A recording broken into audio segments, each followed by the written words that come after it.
Hello, everyone, and welcome to today's live Writer's Digest webinar titled Build Your Author Platform Online, How to Build a Content-Rich Website that Builds a Massive Fan Base with trainer and author Nick Usborne. Nick Usborne is a copywriter, trainer, coach, and author of several nonfiction books. In fact, he wrote the first comprehensive guide to the craft of writing online, NetWords, which was published by McGraw Hill in 2001. Nick has been copywriting for over 35 years and has worked with Citibank, Apple, Chrysler, Encyclopedia Britannica, New York Times, Reuters, WebEx, and many other companies and organizations. In addition to his writing and copywriting work, Nick has earned over $200,000 in passive income by creating topic specific, content rich websites on a variety of topics. And I don't want to take up any more of Nick's time. So, Nick, at this point, you can unmute yourself and begin your presentation. I won't jump in unless you need me to. Okay, well, thank you very much for the kind introduction. So I'm also here with Rebecca Matter, who is the co-managing partner at American Writers and Artists. And she and I have worked together on this particular project, and she'll be jumping in if she wants to during the presentation. And then at the end, she'll be helping handle all the questions. And I hope we have lots of questions. So let us begin. The whole issue of like author platforms, author websites. And I say platform, I don't usually in my day-to-day life talk about an author platform, but I know publishers do. I know when I went to McGraw Hill all those years ago with an idea for my book, NetWords, the first question they asked was, do you have a platform? To which I replied, do I have what? And they said, well, you know, do you have an audience? And my first reaction, because I was very naive about publishers back then, was, oh, I thought that was your job to have an audience and to promote and market my book. And they were saying, oh, no, no, no, no, you have to have the audience. So that was my rude introduction to author platforms. Hang on if I can just get this thing. Oops, okay, I had trouble moving. So, traditional author websites, and I mean, I've had one of these. I'll show you one in a little while. And I've just put one up as an example here, a company that creates author websites. I mean, no disrespect to this company. I could have found any other.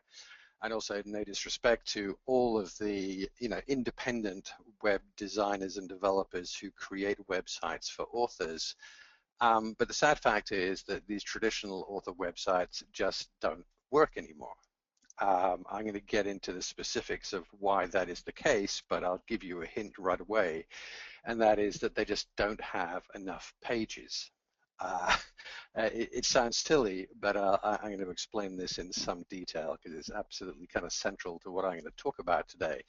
And that, you know, basically an author website that has 5 pages, 10 pages, 20 pages, has pretty much zero chance of being noticed online and building numbers, building that platform, that audience of people who want to buy your work.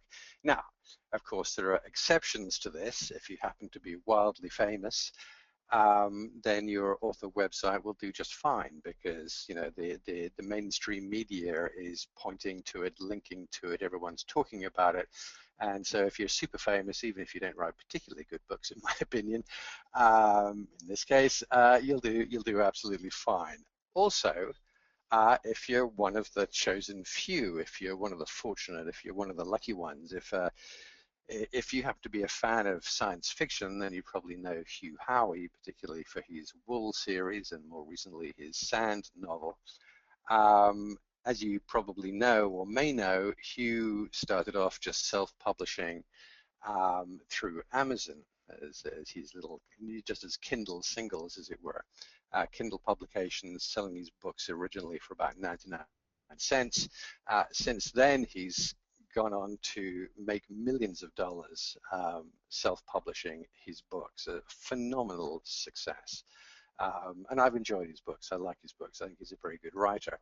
But then again, there are plenty of other very good writers out there who do good work and and are just as talented, and their readers love their writing, but they haven't done as well as Hugh in terms of selling online. So there is, there's always an element of chance and just plain good luck. So unless you're Dan Brown, or unless, like Hugh, you're smart and fortunate at the same time, these 10, 20-page websites are just not going to cut it for you. They're not going to give you the exposure you want, they're not going to get the audience you want, and they're certainly not going to generate the revenue you might dream of. So why is this? Well, let's have a look step by step. First of all, it's because of just the insane growth of the web. I wrote and published my first website back in 1995. It was on when I listed it on Yahoo, which was just a directory back then. It wasn't a search engine. And I listed it under nature and environment, or I think it was definitely under environment, because they categorized websites. And the total number of websites worldwide listed on Yahoo at that point was about 340 websites.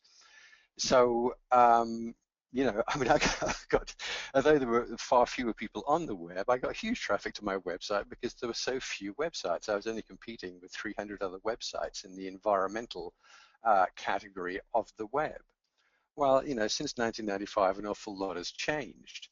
And now there are hundreds of millions of websites out there. There are billions of pages out there. There are billions of new pieces of content being uploaded every single day. It's insane. So it is now much harder to be noticed. It's much harder to stand out on the web than it was back then. Number two, the growing competitiveness of traditional SEO. SEO stands for search engine optimization, which basically is the idea, it's the practice of writing and optimizing your website so that it is listed high up in search results. So if your thing happens to be travel, and you go to Google and you type in the word travel, you'll get some very big companies coming up on page one. Now, again, it used to be that it wasn't too hard. Right up until maybe 5-6 years ago, if you knew what you were doing, a learning curve, say, of a week, learning how to do search engine optimization, if you knew what you were doing, it really wasn't that hard to get your website up on page one for, the topic description of what you were writing about. Maybe it was mountain biking, maybe it was science fiction books, whatever it was. That has changed. It's now massively competitive, very, very hard to get listed on page one. And again, going back to what I talked about earlier, if you have a website of 10, 20, 30, 40 pages, that is now too small. It is way too small to even get on the radar. Maybe there are some exceptions out there, but I can pretty much guarantee, unless somebody searches your particular name and you have a unique name, if it's a topic thing like, best science fiction authors or best fantasy authors, you're not going to get on page one of Google or of Bing or of Yahoo. Very competitive. Number three is the rise in social media. This has had a huge impact on people's behavior, how they use the web, and also the hardware they use. It used to be that the web was exclusively accessed through desktop machines, then it was laptop machines. Today, a huge amount of people access the web, particularly social media, through their smartphones and tablets. And in fact, if you're just taking the one example of Facebook, there are tens of millions of people who sign into Facebook in the morning. And as far as they are concerned, that is the web. They don't go anywhere else. They don't go to Google. They don't go to the web. They just spend the entire day on Facebook because there's everything there that they want. They can keep up with their friends there. They can share photos and videos there. They can play games there. They can buy pizza. They can book airline tickets. Everything they want to do, they can do just within the Facebook interface. So again, huge competition, huge noise. And basically, number four, what this leads to is the death of sites with too few pages And that absolutely is like a bullseye, points at the traditional author website. You know, even 5 years ago, certainly 10 years ago, you could put up a traditional author website of 5, 10, 15, 20 pages, and it could work for you, but not anymore. It'll be lost. So that other than you and your friends and your family, no one else is going to find it. No one else is going to know it exists. So um, let's start now moving into a little bit of the solution, and I'm going to show you some examples later, and I'm going to take you through things more specifically and show you exactly what I mean with examples. But let's look at basically the solution here, and this is whether you're writing fiction or nonfiction. Number one part of the solution is you've got to be bigger online. It is the only way. I've spent, like I say, I've spent my life working online pretty much since 1995. And I've watched this whole process unfold. I've watched the changes that have happened online from a professional point of view. And you have to get bigger to be noticed. There's no other way these days. So the next step in this is that you have to write a website that literally has hundreds of pages. Now, that may sound like kind of freaky, but I'm going to show you some examples of how to do that. And also, of course, you don't have to write hundreds of pages all on the same day or the same month or even the same year. You just build up an information-rich website page by page by page. And before you know it, you will have, over 100 pages and then over 200 pages. So the next thing you need to do is you need to build a strong community of returning readers. You've got to give people reasons to come back. You've got to give them tools whereby they can interact. You've got to turn your website into a place where people are interested to participate, come back, find out what's new. And again, this is the absolute opposite of the traditional author website, because those are static.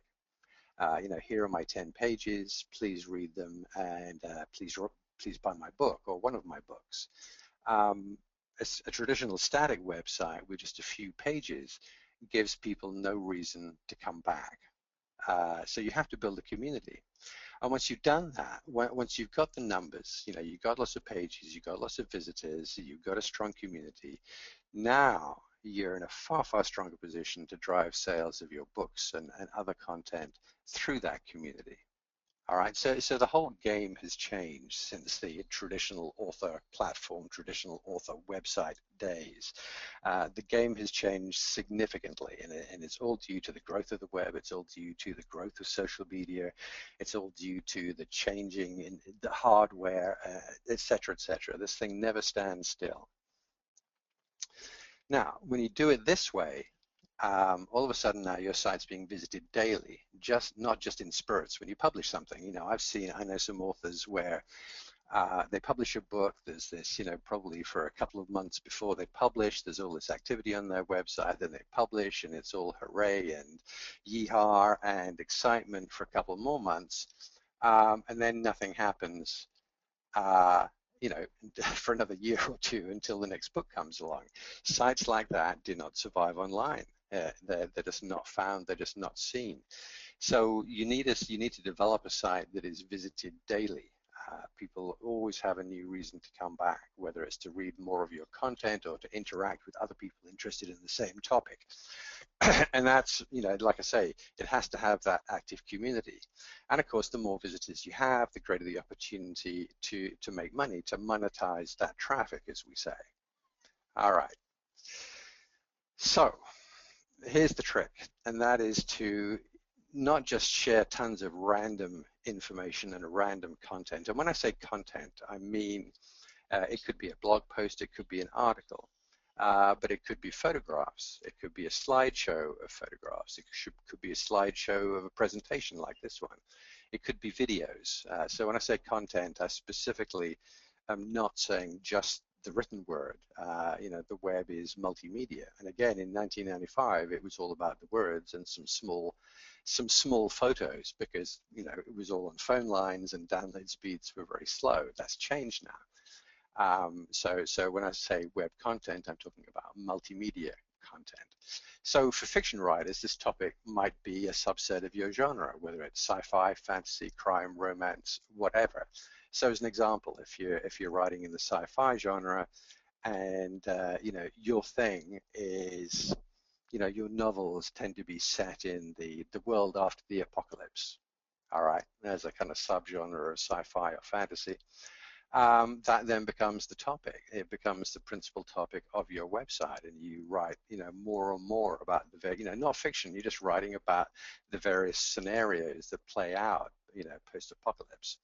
And then, of course, your fiction work becomes part of that content. For nonfiction writers, your topic is just, hey, basically whatever you'd love to write about, whether it's cycling, gardening, travel history, finance, etc., etc., etc. In my case, as we'll see in a while, my principal interest for sites like this is coffee. I'm a bit of a coffee nut, so that's what I spend a lot of my time writing about. So you're going to find a lot of this presentation is focused on nonfiction because that's my thing. But if you're a fiction writer, like I say, it's all about building up a body of information that relates to your particular genre. And there's always stuff to write about. So here's an example. This actually is it's not an author site. It's a book-specific site that I published back in 2009. So I published this book, New Path to Riches, and it's about writing for the web. And what I wanted to, I created the site to tell people about the book and to offer them a free chapter. I offered them a bonus chapter. You could buy it as a paperback.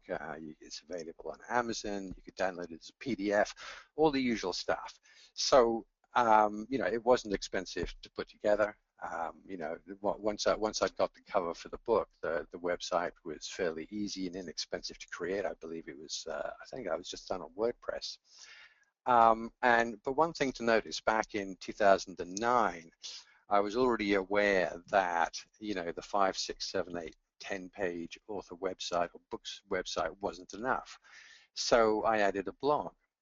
And what I did with that, that was for a specific reason, because it meant that I could then start writing posts, lots of posts.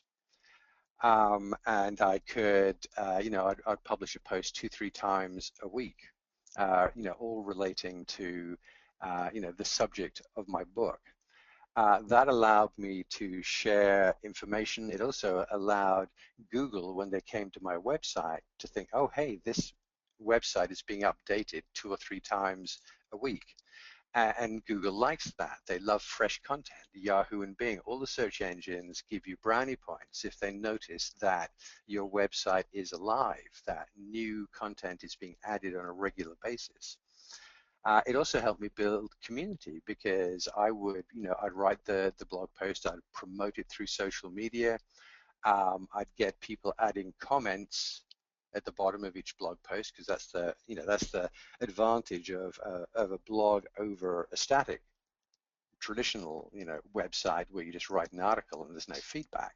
I wrote blog posts because I wanted my readers to feedback, to add comments, to add their opinions, and then I would then answer their comments. So I started building up this community. Also, with my free chapter and my bonus chapter, I was giving these away, but in return for an email address. So I was building a list.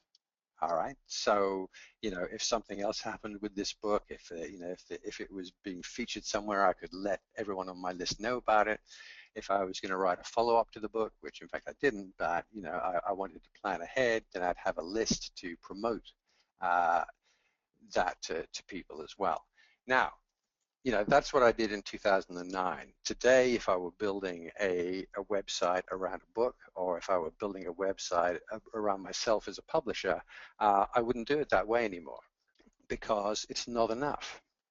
It's not enough. I had about 8 static pages on that website. I did my blog posts regularly for probably about a year. I mean, I haven't touched the website in years now. But while it was still selling a reasonable number of copies, I was fairly active. But again, it wasn't enough. I could no longer compete with all the noise out there. It was no longer being found by the search engines. So this brings us to the next step, and this isn't my website. This is a website written by someone else. And as an author, you might for a moment think, well, hang on, what's this got to do with me? And I will tell you, because it has everything to do with you. This, as you can see, is called RaisingRabbits.com, and the lady behind it, I'm embarrassed to say I can't remember her name, but anyway, she was a kind of student of ours, and she just has this thing about raising rabbits. And the interesting thing here is like everything is reversed. She didn't at the beginning, she didn't actually see herself as an author. She saw herself as someone with a passion for raising rabbits, and she said, hey, I can write about that. And you can see here on the left-hand side, there's a navigation. So she's got home, rabbits blog, pictures survey, rabbit supplies, ebooks, rabbit supply, Amazon store, pet rabbits, new pet checklist. I mean, she's got basically over time, she built, she wrote and created hundreds of pages of content on this website. And so she was writing and writing and writing. And then one day it dawned on her that, hey, I'm an author. I write about rabbits. I'm an author in this nonfiction space of raising rabbits. So the next thing, and here's another screenshot of an interior page of her site, is she started writing ebooks. Now, I'm just showing two here. I think there are six. I think she has 6 ebooks on that page, and you can see the pricing. The top one is what, $11.49, bottom one $7.49. So we're fairly close to the price of an ebook. Being sold. It could be fiction or non-fiction on Amazon. So she's making as much money as if she were an author on Amazon here, but she's very specific to this topic. Now, let me just get to the heart of it now, because if she had said, okay, at the beginning thought, hey, I'm an author and I'm going to write a book about rabbit cages for rabbits, she'd have built an author site or built a book-specific site, and she'd say, hey, here's my book, please buy it. And people would come to the site and say, hey, well, that's cool, but why? Why would I buy this from you? What she's done is very, very different. She started off writing the website. She has, written dozens and dozens, probably hundreds of pages, all about rabbits. And what she's done is she's established massive credibility. She's established massive authority as someone who knows everything there is to know about pet rabbits. So that was and because of the size of the site, because of the number of pages, she is succeeding through the search engines. She is succeeding through social media because she has a vast quantity of content. She's constantly adding new information. And so when people come here, they learn to trust her. So now when she publishes a book, an ebook, like the 6 she has on this page, people will say, wow, I read her stuff on the website. This will be even better. So now she's got her platform, she's got her audience, but most of all, she has a community of people who trust her and trust and respect her writing. So now they are far more likely to buy her books, her ebooks. Do you see how this turns things around? Instead of just saying, hey, I'm an author, here's my book, please buy it. It's going the other way and sharing information for free so that you build an audience, people respect you and trust you, and now they're far more likely to be ready to buy any books you publish. So, second example. This is me. This is my website. I just happen to have a thing. Well, this is an interior page of my website. I happen to have a thing about coffee. I've been writing this website since, December 2006. I really got started in January 2007. So it's been about a little over 7 years now. I did the same. I wrote more and more stuff about coffee. I shared photographs about coffee. I created videos about coffee. And on the right-hand side, you can see where you can sign up for my newsletter and get a little free report. So I'm building up that audience about coffee. And again, I think it was like probably about a year in. I thought, wow, I've got so much information here. I got so many visitors now. And at the same time, I was getting to know my readers. I was getting to understand my visitors. So I said, you know what? A lot of these people really need help in the basics of making gourmet coffee at home. I learned that because I'd written a lot, I'd listened a lot, and I'd identified a book that my readers, a lot of my readers, would be interested in. And again, key difference here. If I sat alone, all on my lonesome, and thought, oh, okay, I want to write a book about coffee, I might have picked, hey, any old topic, and I thought, hey, this is really interesting, but it might not be what people actually wanted. But as the author of the Coffee Detective site, writing hundreds of pages, listening to thousands of visitors, I was able to get a very strong idea of what my readers, what my platform, my audience actually wanted. So I didn't write what I thought they should want. I wrote on a topic that I knew they wanted. So I just wrote a short ebook, a beginner's guide to making gourmet coffee at home. And I put it up here. So now, hey, I'm an author now in the area of coffee. So lots and lots of pages. If you actually, take you first to that bottom block, and right at the top of that bottom block, where this is my kind of analytics page. And they're listing visitors, in June of 2014 to the top 500 of 1,049 pages. So yes, I have over 1,000 pages on this site. Again, don't freak out, because it's been 7 years I've been doing this, and I haven't written them all myself. And some of them, I'll talk about this in a little while, some of them have been written, those pages have been actually written by my readers, ultimately to my benefit. The top block there basically shows you it's the first 13 days of the month, and you can see in that center under the orange sort of column there that I get over 2,000 unique visitors a day, between kind of 3.5 and 5,000 pages viewed per day. Now, I'm not the biggest site in the world when it comes to coffee, but that's a fair number, and it's a good number to aim for. And as we'll see in a little while, it can translate into some nice income for myself as a writer, as an author. So, creating a platform with massive reach. Before I started talking, I was looking in the questions box, and I noticed Marjorie had asked a question like, do I need social media to do this? Do you absolutely need it? I suppose it's possible to do it without it, but I can't see why you would want to exclude social media, because it's an incredibly powerful tool for you. So on the top left, you see the homepage of my coffee website. And then on the right, we've got my Facebook page, we've got my Google Plus page. Bottom left, my YouTube page. My YouTube videos, all aspects of the reviews of equipment, how to do things when making coffee. I've had over 200,000 views of those various videos. I'm not quite up there with Justin Bieber, but it's not bad.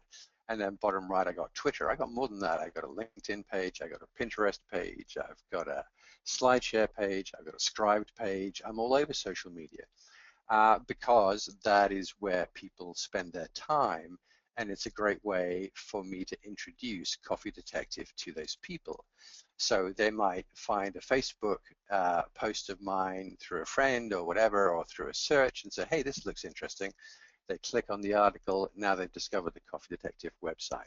So yeah, if I was going back to McGraw Hill, as I did back in 2001, and they said, and I said, hey, I want to write a book about coffee, and they say to me, do you have a platform?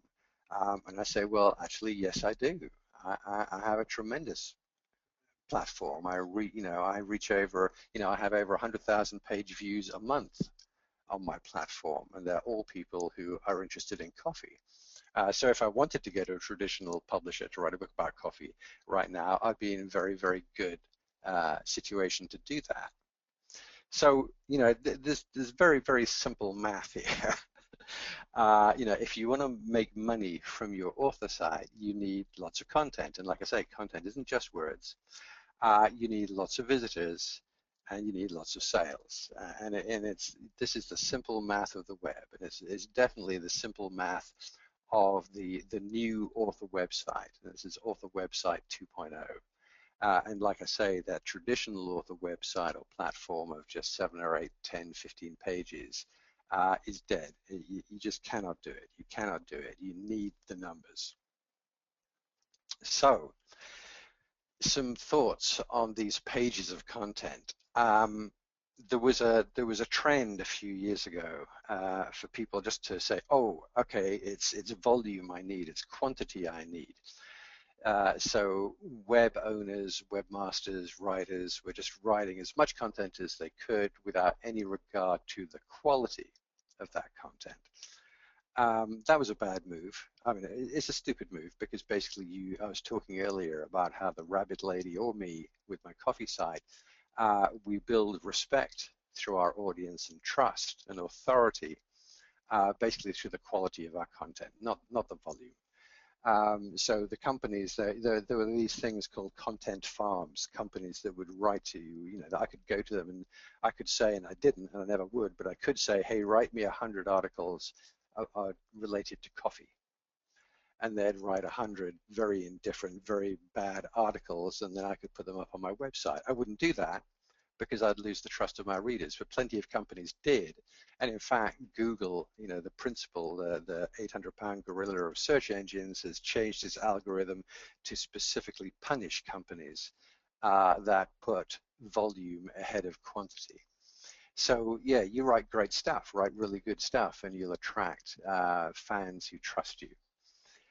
The more interactive you make your website, the more you learn about what your readers really want. So I talked a little while ago about how I chose the title of my coffee ebook based not on what I thought people should want, but on what I'd learned people want. So I'm actually going to go back 3 slides now. And I'm gonna, if it works, you see the little arrow here. So here are my top pages. The top page always is basically my RSS feed. My second page is the home page. Now, do you see this third page? Whoops, I've made a mistake. How can I descale my Keurig K-Cup brewer? I didn't write that. I have on my website a question and answer page and a service where people can go to the page. If they have a question, any kind of question about making gourmet coffee, they can type in the question, and I'll then receive the question, and so long as it's not a silly question or hasn't been answered 10 times before, I'll answer it. And one day, years ago, someone wrote to me and said, how can I descale my Keurig K-Cup brewer? It's one of those single-serve coffee-making machines. And so I answered the question. Now, it turns out that for people where their Keurig machines stop brewing because the descale light comes on and they don't know what to do, it seems that my page there is the #1 place on the web to people to find the answer. The answer actually has got nothing to do with the descale light. The answer is to turn your brewer upside down over the kitchen sink and whack it on its butt about 4 times, and it's mended. But the real point I want to make here is that by having that questions page, 2 things are happening. One is that my readers are inspiring a lot of my most popular content. If I go down one, is the plastic used in Keurig K-Cup safe? That was another question from someone. How many times can I use the same K-Cup? Has Maxwell House coffee gone bad?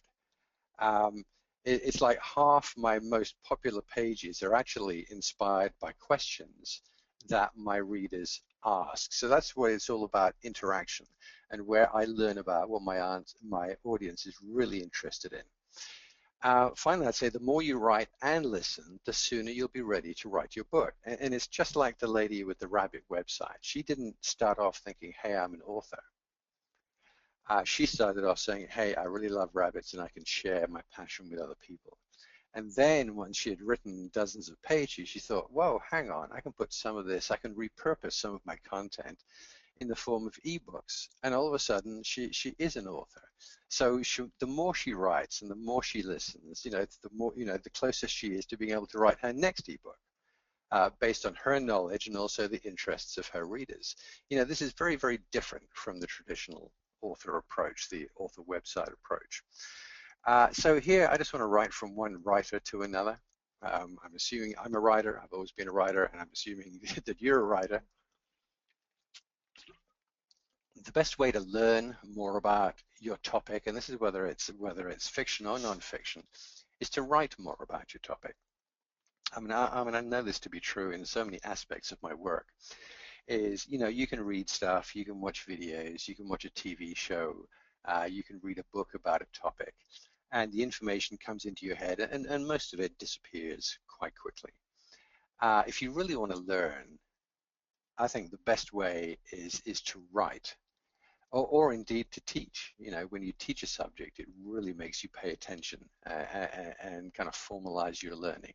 But I think the best way to learn more about your topic is to write more about your topic. I certainly know a massive amount about making coffee today, not because I've been reading what other people say about making coffee, but because I've written over 1,000 pages on that topic myself.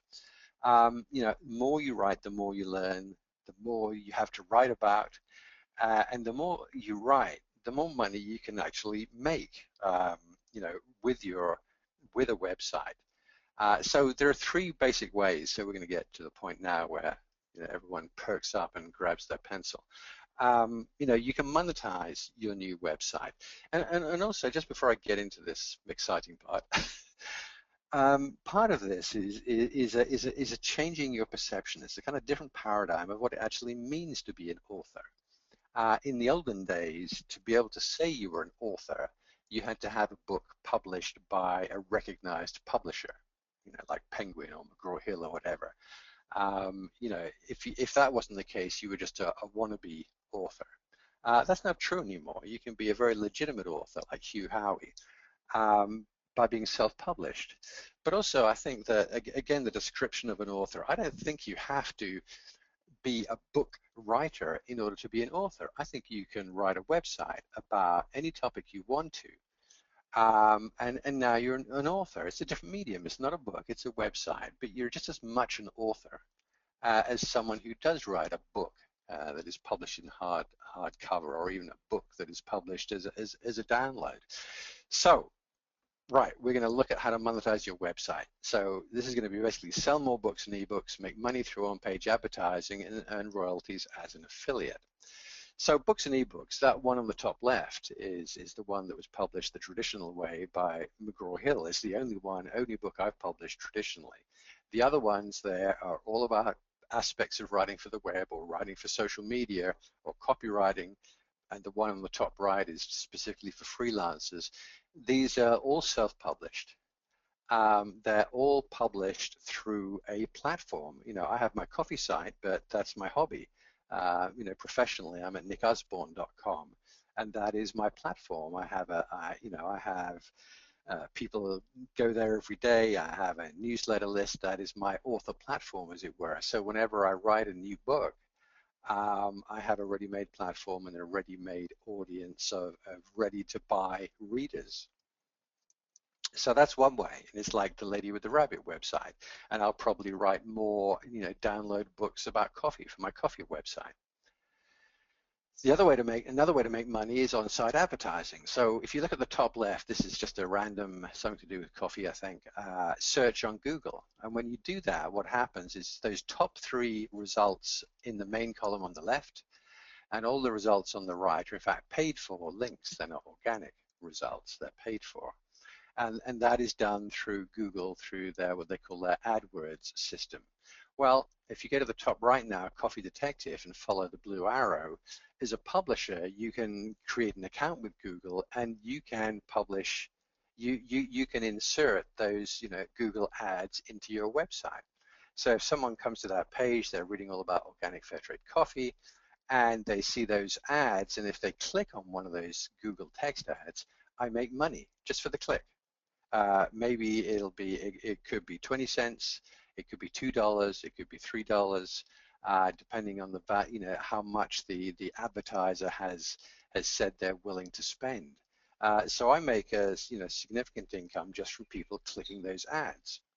If we go down to the bottom left now, Coffee Detective, you'll see a banner ad. Again, follow the blue arrow. That is just straight advertising. That company knows that I reach 100,000 plus coffee lovers a month. And they say, well, we sell coffee and we want to advertise on your website. So in fact, at the moment, that ad it's not site-wide. It's appearing on about 30 different pages on the website, and they pay me a monthly fee for that to appear. So I can make money through, that basically just through advertising. Another one is affiliate programs. So here's just a shot of halfway down one of my pages. On the right-hand side is Amazon. You can go to Amazon, you can sign up as an Amazon associate, which is their name for affiliate. And what happens is that, my site's about coffee, so you'll see on the right-hand side, all those products are about coffee. They're all coffee makers. Amazon's smart. They'll put relevant ads on the ad that relate to the audience that I'm reaching. Now, an affiliate program's a little different. If someone clicks on one of those links, I don't make money from the click. I only make money if when they click through to Amazon, they actually purchase that product. And then I get a royalty, I get a commission on that sale. And with Amazon, it might be 6, 7, 8% of the sale. So again, I can make a chunk of money through affiliate programs. There's not only Amazon, there are hundreds of companies out there that have affiliate programs where they'll pay you commission on sales. So all this is possible when you have a large audience, when you have lots of people coming. So, you're not just making money through the sales of your own writing, through through ebooks and physical books. You're actually making money as an author of your own website through advertising and affiliate relationships. So, as it was briefly mentioned in the introduction, since 2007, this one site, the Coffee Detective site, has earned me over $200,000 in passive income. Well, it doesn't make me a millionaire, but it's pretty nice for a site that is essentially a hobby. I don't do this coffee thing for a living. I do it, sometimes in the evenings, sometimes at the weekend. It's something I do for fun. And that's a pretty nice revenue for fun. And I'll tell you, as a professional writer, a copywriter, one of the things I really like about making money this way is that I don't have to find clients, I don't have to secure clients, I don't have to talk to clients, I don't have clients, I don't have to chase clients for money. I don't have to work with difficult clients, I don't have clients at all. I'm just a writer, and I write what interests me, and then I write ebooks, I put up advertising, I have affiliate relationships, and my income is passive. So other benefits, and I'm gonna try and rush a bit now because I want to leave some time for questions. You get noticed by publishers, editors, agents, etc. In fact, the lady with the rabbit website, a few months into her website, she got a call from a traditional publisher saying, "Hey, I just looked at your website. Are you interested in writing a book about rabbits for us?" So again, they went to the site. They said, "Hey, here's somebody who clearly has demonstrated that she knows the topic. She's expressed, basically, she's communicated her authority on the topic," and the publisher went to her. Fantastic. Get noticed by mainstream media. I was contacted recently by a traditional newspaper, a national newspaper, that read a series of articles on my coffee website, and they want to publish them in the newspaper. So that's still an ongoing discussion. Get invited to events online and offline. People find my website, people in the coffee business as well as coffee lovers. So actually, it was last year I was invited to be a kind of guest blogger at a big consumer coffee conference in Chicago. Earlier this year, I was invited by a coffee company to go and tour the coffee growing region in Jamaica. So I had a nice paid for vacation, fascinating time in Jamaica looking at the coffee industry there. So lots of fringe benefits. Also, additional benefits, you avoid that feast and famine of getting paid for your writing work. Like as an author, a traditional author, where you're just writing or publishing a book once every 2 or 3 years, you have this burst of income, you have an advance if you're fortunate, then you cross your fingers, hope that the book sells, and you get this spike of income, and then you're back to famine. This way, it doesn't work that way. Passive income is great because you're generating income all of the time. If with my coffee side I'm too busy to work on it at all, which I sometimes am, a month will go by, I don't have time for it, but I still get income from it because it's still there, it's still being found by people.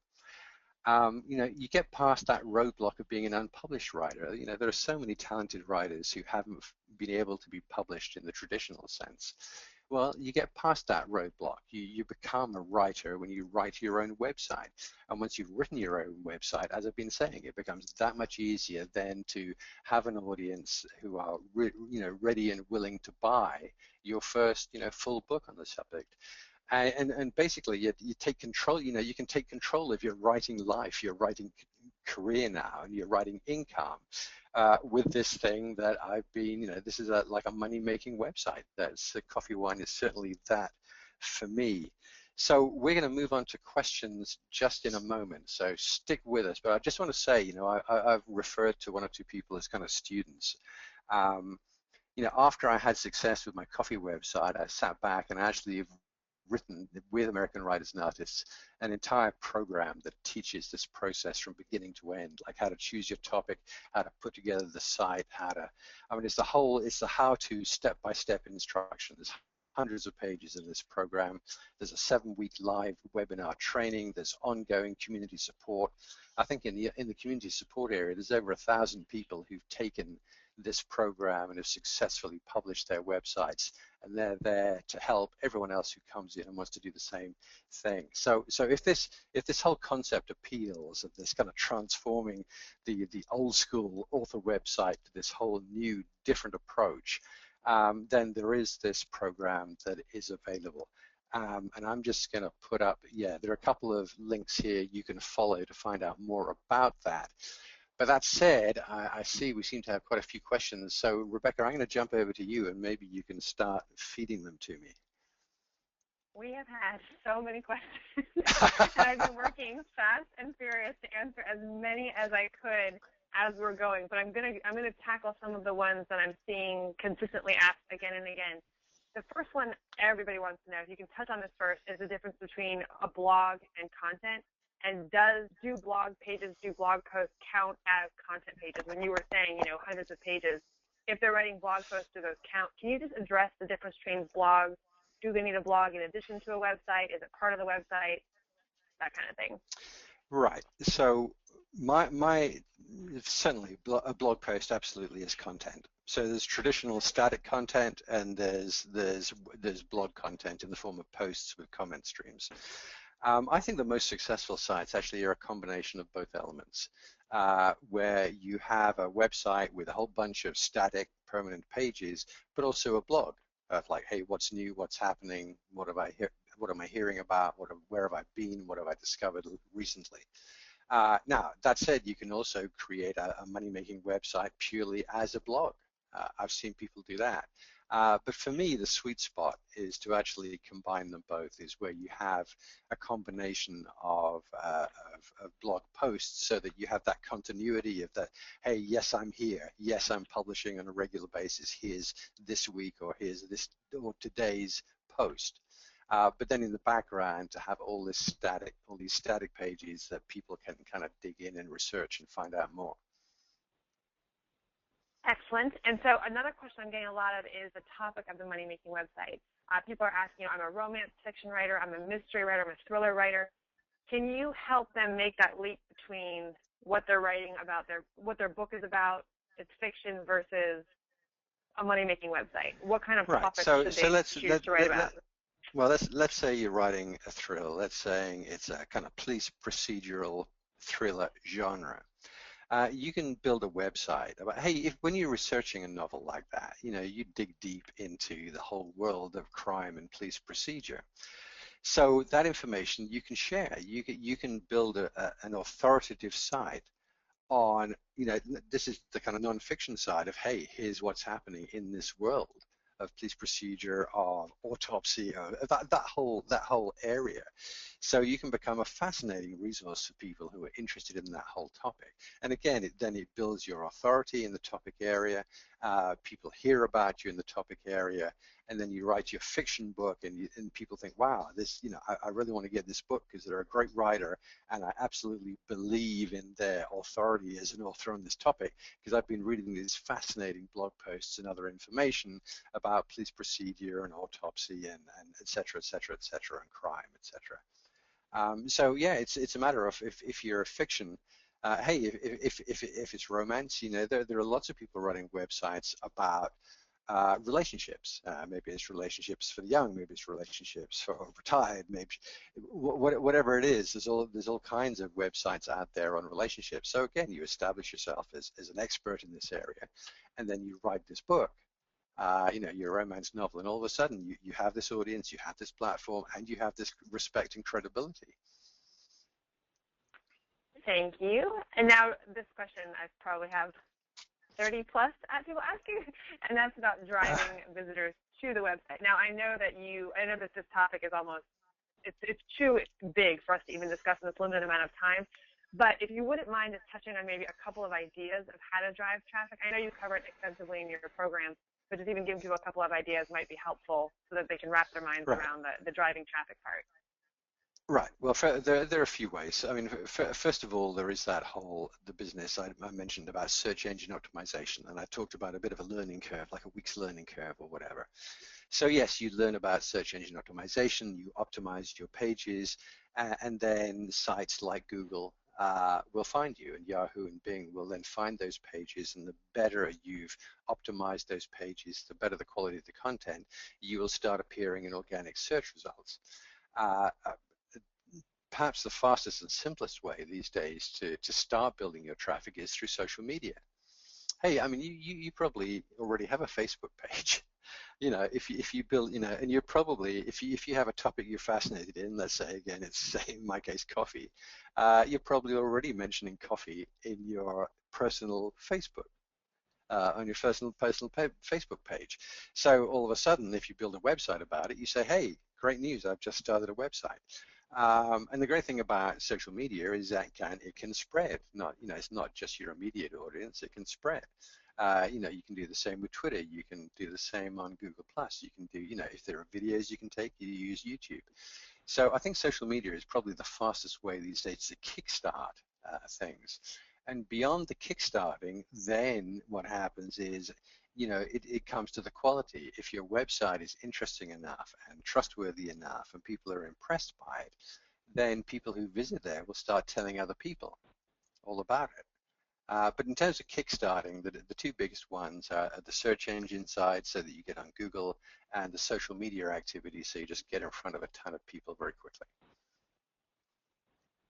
Excellent. Now, what about people who have multiple revenue streams or multiple businesses? So they're an author, but they're also maybe a speaker or a consultant or a coach and a copywriter. Do you recommend multiple sites, or is there a way to combine them all into one? It depends. Like, again, you've seen through the presentation in my case, my principal website is nickusborne.com. I'm a web writer, I'm a copywriter. So that when I wrote books, about, you saw some examples on the page there. When the topic of the book relates to what I do for a living, then I use that platform. I put those books up on nickusborne.com and say, hey, buy them here. That works fine. If I'm writing something that really is off topic to my career, like coffee, that'd be weird for me to put a coffee book up on my nickusborne.com site. So in that case, yes, I need a separate platform. It's a whole separate topic. So that's where the Coffee Detective site comes in. So I would say if you have if you have a topic for a book that is related to your principal website or your principal social media pages, just add it there. If it's not related, then you probably want to build a separate website and a whole separate collection of social media profiles. Selection of social media profiles. For those, we're going to continue with the questions, but for those of you trying to click on the links on the screen, they won't work right now. You'll have to key them into your web browser. But when Reuters Digest sends you out the playback, the links will work, and we'll also make sure that they're included in the thank you note for attending that you'll receive at the end of the session. So right now you'll have to actually go to awionline.com and type in / money making websites. Also, that free 90-day action plan is a great step-by-step how to do this over the course of the summer. So I recommend everyone download that. Even if you're not quite ready to move forward with the program today, that action plan will walk you through a lot of what Nick is talking about step-by-step. I know he covered a lot today, and there's even more to go into, but I recommend everybody definitely start there and make sure that you download that action plan. But you will be able to get to it if you key it into your browser. Nick, people want to know about protection and intellectual property and things like that. So what kind of protection do you have over your ideas as intellectual property? Do they need to copyright things? Is it okay to publish stuff on their website before they've protected it somehow? Well, an idea cannot be copyrighted. Writing can. If you look at the bottom of coffeedetective.com or nickosborne.com, it says at the bottom, all copies, the little C in a circle, all rights reserved Nick Osborne, or all rights reserved Coffee Detective. So that copyrights automatically everything on the site. But actually, I don't need to do that. I am protected by law. My writing is protected by law. Anything I write or publish is protected by law because I wrote it and I can demonstrate that I wrote it. In terms of an idea, you cannot copyright an idea. So that's something to think about. But I think people worry about that too much. I mean, there are plenty of authors out there who, will write a first chapter of their book and they'll publish it on their website or their blog and say, hey guys, what do you think? I know lots of people who, when they're trying to come up with a title for the book, go to their platform, their audience, say, I'm just about done the book. Me and the publisher are playing around with some titles.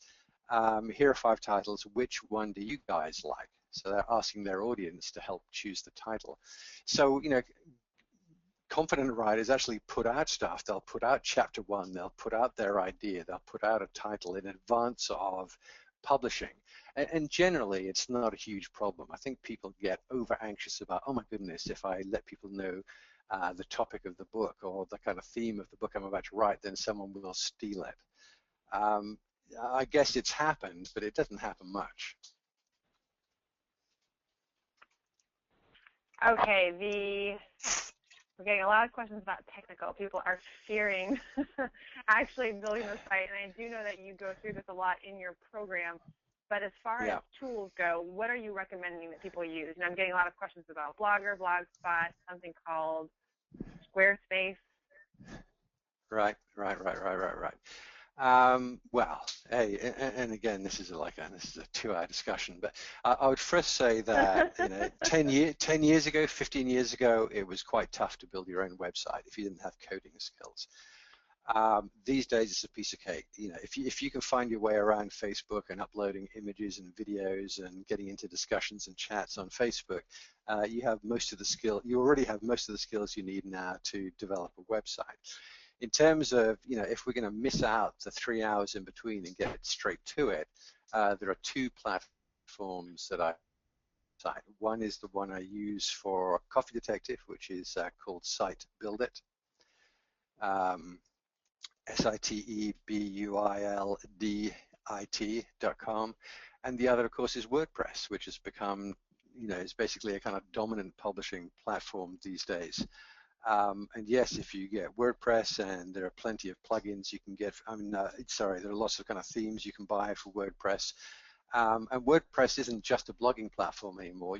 I was saying earlier about combining a blog with static pages, and you can do that with WordPress. You can have a page that is a blog, but you can also build static pages through WordPress. So basically, you have that website blog combination. So those are, there are others. I know people who've used Squarespace, for instance. That was one of the ones you mentioned. But always when it comes down to it, after the 2 hours that we're missing out here, I always come down to, hey, unless you know better, my recommendation is either use Self-Build-It, which is a platform built specifically for this kind of site, or use WordPress, because that's another excellent platform and pretty easy to use. Andy, we use WordPress for all of our stuff for these kinds of sites, and we have a technical program that will walk you through step by step if that is a path you decide to go down. For those of you who are writing questions about the website being down, we are having a little bit, it is up. You might have to load it a couple of times.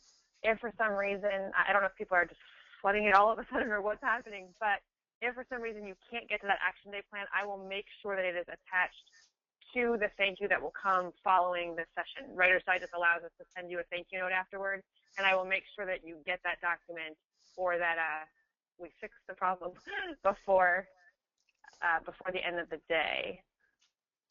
So other questions, Nick? I know we are running out of time. Do you have time for a couple more?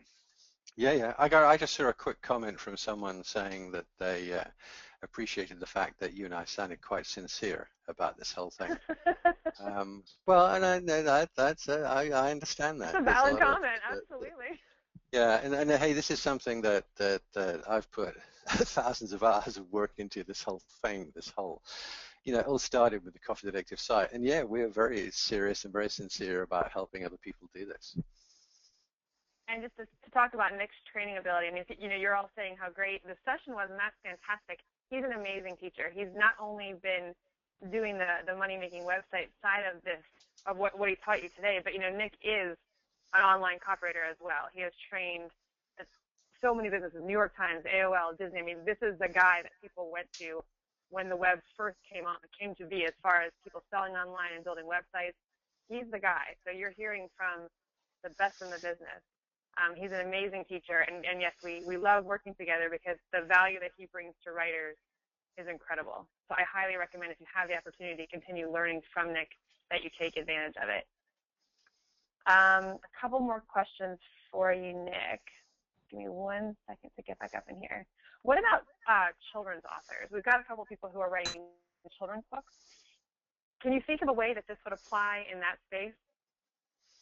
Oh man, well I can just the first thing that jumps to mind is, I mean, I think if that was my thing, I'd be leaping all over children and reading in a world where kids you know, are on Tumblr and Instagram and, you know, are 20 hours a day looking at some handheld device.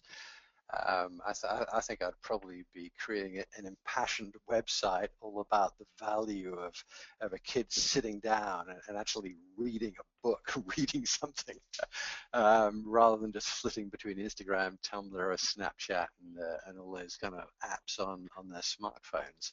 So yeah, I think there's an awful lot one can write about that. I'm getting tons of questions about, you know, Amazon ads, affiliates, just the advertising part of all of it. Yeah. I don't know, everyone, there's a lot of detail there as far as how those ads work, how you choose them, how you go after affiliates, how affiliates come to you.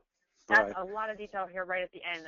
I can tell you that we do talk about that a lot in the program, and Nick does really go into that step-by-step, how to do all of that stuff. Yeah, we do. Talk about at a surface level? Yeah, in the live training we do a whole hour, or kind of usually turns into 90 minutes on that topic.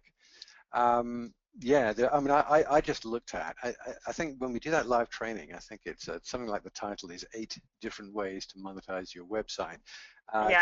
Today I just looked at 3: the ebooks, the on-page advertising, and the affiliate program. So there are other ways to monetize these kinds of sites as well, and monetize your work and life as an author, as a writer.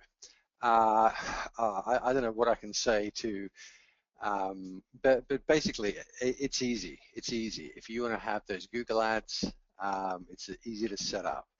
If you want to become an affiliate of a company, you know, an awful lot of e-commerce companies have affiliate programs. I think Amazon is still probably the biggest of them. It's not hard to set up. Basically, you'll find an application. You know, sometimes on the site, like go to Amazon, if you scroll down the bottom and it says Associates Program, you click on that and it walks you through the process of signing up as an affiliate. And then basically you grab some code, you add it to your pages, and there you are. There's the ad. There's the affiliate ad. I'm really not sure how much I can do. No. And I know they're going to cut us off in a minute. I've got 2 more questions that I really want to answer. Okay. Just for everyone else asking about the cost of the program that he mentioned, the cost of the actual program, the money-making website program, where he walks you through building the website, writing all the content, how to advertise it, how to monetize it, how to connect with affiliates, how to get your website up and running, all of that stuff. He talks about it all in the program. That regular program is $500. There is a deal that's being offered through AWI right now. I think it's for $150 off. You'll see the details on that link, but it also includes a live 7-day training. So normally it's just a home study program, but if you were to sign up for that now and be part of the live training, which is kicking off in July, Nick will literally be doing 7 of these live sessions with you, where he will walk you through step-by-step, choosing the topics, picking the content, writing the content, figuring out how to monetize it, getting your website up and running. He even then adds a session at the end where he reviews your website. So for those of you who want to do this, who think this is a good idea for you, but you're kind of nervous, that's the best opportunity, because you'll be doing it with him all the way through. You'll be working together as a team. You'll have access to the other people who have already done this. Nick has been teaching this program for, 6 years now? I know you've done your website 7 years ago, but we do this twice a year. This is the second time, so this is the last time we'll be doing it this year. But if you do want that help and that assistance, even the people who've already done this before, who've been through past training programs, they jump in and help. It's the coolest community, really, of writers. It's amazing. Because they love doing their own site, and they're proud of their own site, but they're so willing to pay it forward and help the new authors who are coming through who want to enter this web space as well. So if that appeals to you, I think, again, it's $150 off, so it's like $349, and it gets you the full program, all of that content, access to the forum, access to Nick, plus the 7-day training, plus the review of your website. It's a pretty amazing deal. And again, you get to spend 7 weeks with Nick, which is always a good thing. So Nick, one more thing I have. So what about people who publish content to their website, and then that turns into a book? So a publisher comes and says, love this, can we turn this into a book? Or they decide to self-publish it. What happens to the content online? Do you take it down? Do you keep it up? Do you have any idea about that? Well, generally you keep it up, because generally, and I've been through this, I thought I'd do that once, and I started cutting and pasting existing content, and to be honest, it doesn't really work to just cut and paste. What you do is the content you've written for your site, you say, oh wow, I've got some great information here, and it kind of gives you a structure in advance of, hey, how could I turn this into a book with 10 chapters? But actually what I've done in the past is I use the existing content basically as my inspiration and my knowledge base, my research base, but I generally rewrite when I write the book. But I write very, very fast because I have all the information at hand. So then you don't have this problem of duplicating the content between the site and the book. It's tempting to cut and paste, but I've tried it, and it just doesn't flow. It just feels wooden. It just doesn't feel quite right. Yeah, I love comments like this. It says, I had no less than 3 aha moments today, and I've been doing this for some time now. Linda, as far as I'm concerned, our work here is done then. That's awesome. Thank you for sharing. I love that. That means a lot. Thank you. I'm really glad that we brought this opportunity to the Writer's Digest readers. And Nick, thank you again for doing this. All right, you're very welcome. Question. I'm going to randomly pick one. Is it appropriate and or effective to link to other similar blogs and websites, or is it better to post specific articles individually on your site? So this is about posting other people's content on your site with permission, or linking to them. What's better? I kind of favor linking to them. Now, it's not to say that you can't invite a guest to write a blog post. That's fine. If you have a fellow author and you say, oh wow, this week Jack's agreed to write to us about XYZ, that's fantastic. So you can have guest content. I have reader-generated content on my coffee site. But with regard to linking outside, I do that all the time, and I don't do it because there's any kind of immediate benefit to me. And I only link to really good stuff. So what I'm doing is it's a service to my readers, because I'm saying, oh wow, look, I noticed basically one of my competitors has written this amazing article or created this incredible video, and I let my readers know about it. So there's a kind of generosity there which my readers appreciate. When I do it, the website at the receiving end will sometimes say, oh wow, that was nice of Nick. And they might not have heard of my coffee site before. So now they discover my website, and hey, maybe one day they'll mention me, or maybe we'll just get together on email and we'll become collaborators or friends or whatever. So I try to be kind of generous in my outbound linking in that way, because it's just kind of nice for everyone. And that's, you even just you hit another point, and that's being generous with your time and information, and that just building that community. People were asking about how much they need to engage with their readers. Is there a set amount of time? But really, I mean, these are your potential buyers of your book. This is your audience. You want to engage with them. Right. You want to create this relationship. And the more you engage, the better the relationship builds, and the longer absolutely. term. I mean, absolutely. Now, that said, it can become overwhelming. I've come across situations. I know. Right. Well, you know it, and I know it. It can be overwhelming. So yes. In the real world, I mean, yes, this interaction and generosity is fantastic, and it adds huge value and turns into money.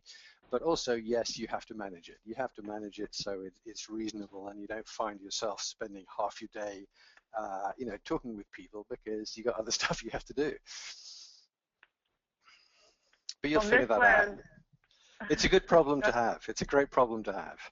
Too much interaction with your audience, your fan base. Well, this was incredible. This was a lot of content, and there are still a ton of questions, Nick. So I'm going to actually ask Writer's Digest to send us this list of questions, and let's see what we can do about, getting some answers written and posting this somewhere. I will figure that part out and circle back to you all afterward. I'll work with the Writer's Digest team to get this information to you. Okay. But with that, Nick, thank you so much. I appreciate you being here as part You're of welcome. Copywriting and for sharing all of this great information. Well, as you know, I always enjoy it. Excellent. I do. No, I know you do. You're great at it. All right, everyone. Thank you so much for joining us. Okay. Bye-bye. Bye, everyone. Bye. Bye-bye.